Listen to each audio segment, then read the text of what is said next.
Selamat pagi anak-anak, hari ini kita akan memulai materi kita tentang energi pada makhluk hidup. Energi yang dipelajari pada biologi yaitu ada fotosintesis, respirasi, dan pencernaan makanan.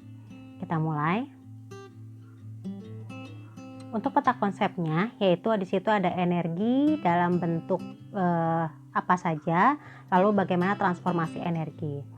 Untuk bentuk energi akan kamu pelajari di materi fisika, sedangkan untuk biologi kita akan belajar tentang transformasi energi, di mana transformasi pada energi disebut dengan metabolisme atau secara harfiah kita sebut dengan perubahan. Nah, perubahan ini dibagi menjadi dua, ada anabolisme dan katabolisme. Anabolisme contohnya pada fotosintesis dan katabolisme contohnya pada pencernaan makanan dan respirasi. Transformasi energi pada makhluk hidup. Makhluk hidup melakukan transformasi energi melalui proses metabolisme yang berlangsung di dalam sel tubuh.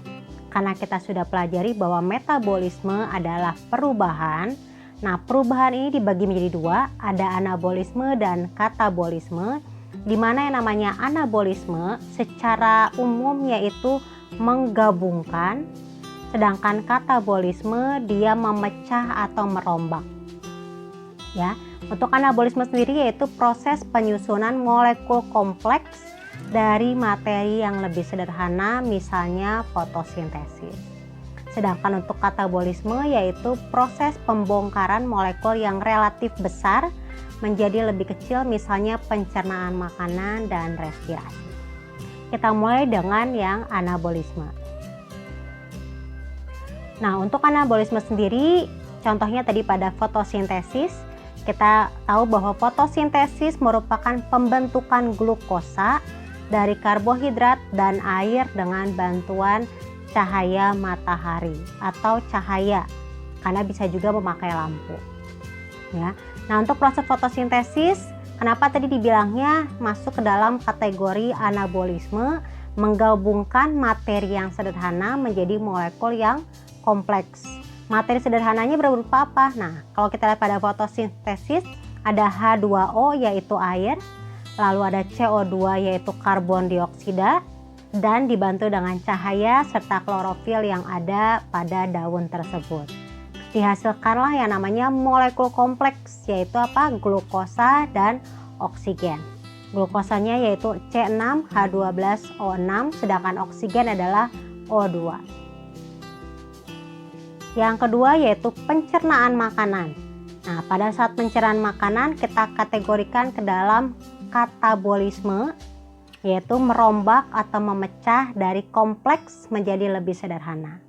Nah, dalam mencerna makanan, makhluk hidup tidak bisa mengubah energi kimia menjadi energi yang dapat dimanfaatkan oleh tubuh. Nah, energi kimia contohnya seperti apa?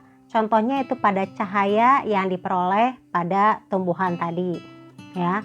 Nah, kalau misalnya pada makhluk hidup, pada hewan ataupun pada manusia, misalnya kita makan nasi, yaitu sebagai sumber tenaga sehari-hari.